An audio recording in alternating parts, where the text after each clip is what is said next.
je me suis fait violemment agresser. J'étais à terre, piétinée, insultée, traitée de sale blanche, sale qui m'ont laissé là, ensanglantée, couvert de crachats. Bon, j'habite Molenbeek depuis quelques années. Je ne me sens plus en sécurité chez moi. Les choses ont pris une tournure nettement plus effrayante et je reçois des menaces de mort au quotidien.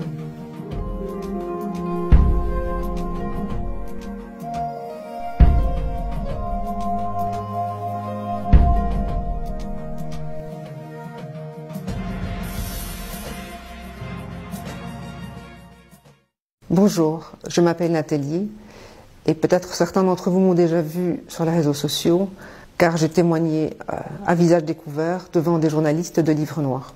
Oui, j'ai voulu dénoncer une situation qui est devenue intolérable pour moi, qui a commencé il y a longtemps, sans trop de bruit, mais qui a pris de l'ampleur. Il y a eu de l'escalade jusqu'à de la violence physique. Et non, je ne me sens plus en sécurité chez moi. Non, je ne suis plus libre d'aller et venir forcément, car après la diffusion du reportage, les choses ont pris une tournure nettement plus effrayante et je reçois des menaces de mort au quotidien, avec des avertissements en tout genre. Où est-ce que cela a commencé?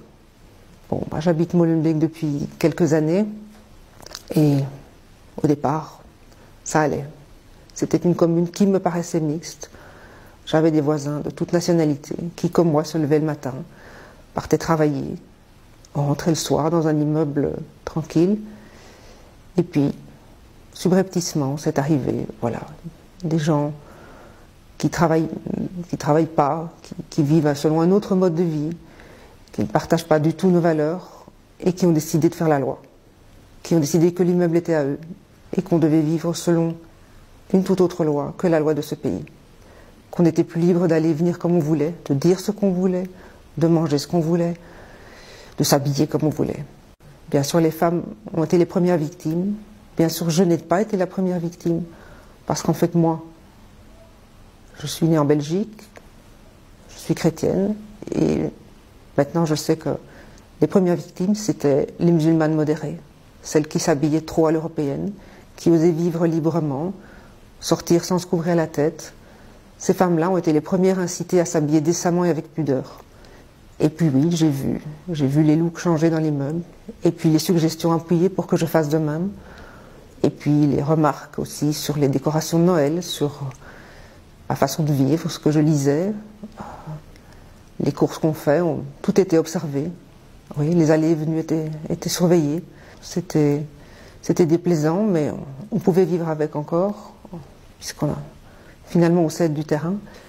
Jusqu'à ce jour de septembre où je me suis fait violemment agresser. J'ai pas compris ce qui m'arrivait en fait. Je suis tombée dans un guet-apens. Des jeunes filles m'ont rabattue vers un groupe plus conséquent d'hommes qui m'ont jetée à terre, piétinée, insultée, traitée de sale blanche, sale et qui m'ont laissée là, ensanglantée, couvert de crachats, qui n'ont jamais été inquiétés à ce jour. Aucune enquête n'a été menée. Ils n'ont pas été interrogés. La police ne m'a pas prise au sérieux. Pas du tout. Elle a essayé que je ne dépose pas. Elle a retardé ma déposition. Elle n'a pas pris les choses du tout comme je les ai dites. Et récemment, elle a même retourné les seules images que j'ai pu me procurer de cette agression contre moi.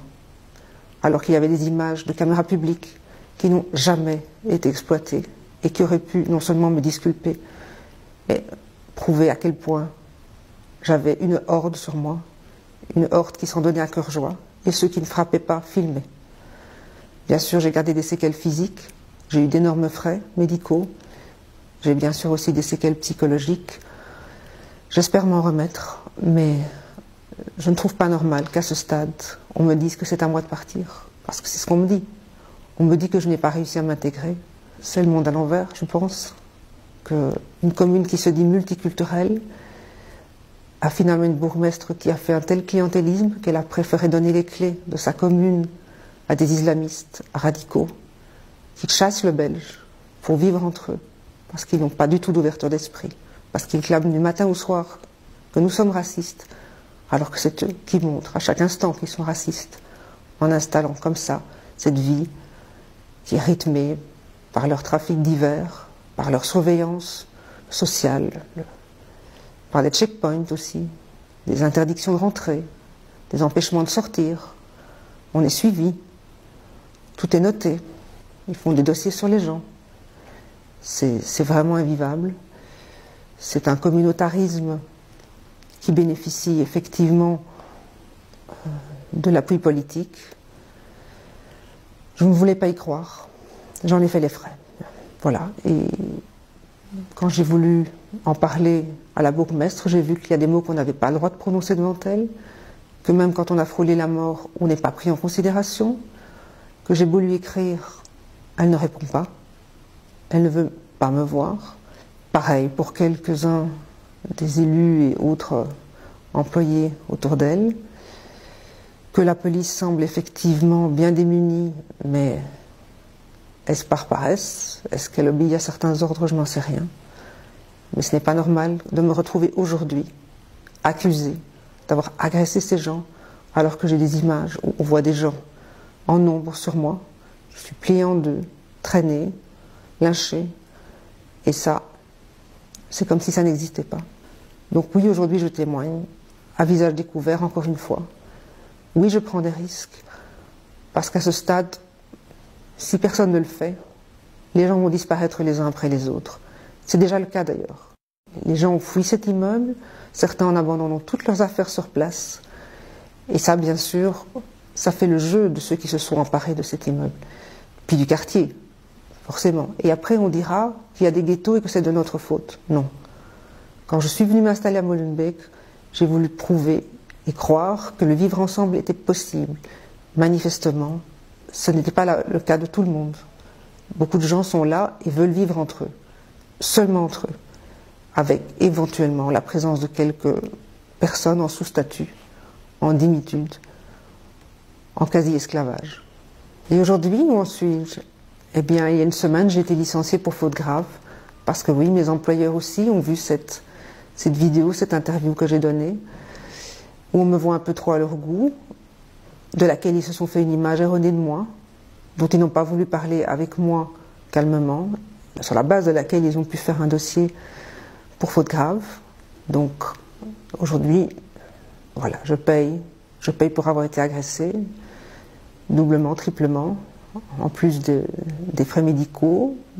Je suis privée de salaire, je dois déménager en urgence, puisque les menaces ont triplé, les intimidations ont triplé, et voilà, mes collègues me manquent, mes résidents me manquent, et tant pis pour l'image, tant pis pour ce que les gens voudront croire de moi.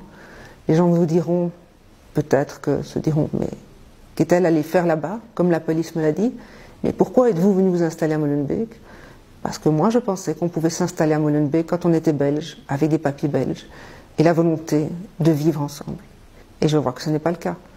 Je vois que même la police a abdiqué, comme ils ont dit à ma voisine, et madame, ici c'est le Maroc. Eh bien non, non.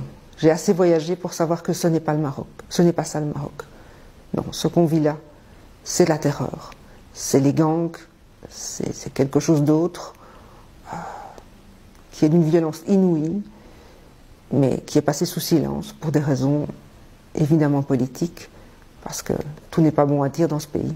Si je parle aujourd'hui, tout comme je l'ai fait il y a quelques semaines, c'est pour une seule et même raison. Ce qui m'arrive, je ne le souhaite à personne. Je crois vraiment que n'importe qui devrait pouvoir s'installer où il le souhaite, et qu'une zone de non-droit comme est devenue Molenbeek, et comme deviendront d'autres communes, d'autres quartiers, c'est quelque chose qu'on doit dénoncer, parce que ce n'est pas normal. Ce n'est pas normal du tout. Voilà, c'est important pour moi de le dire.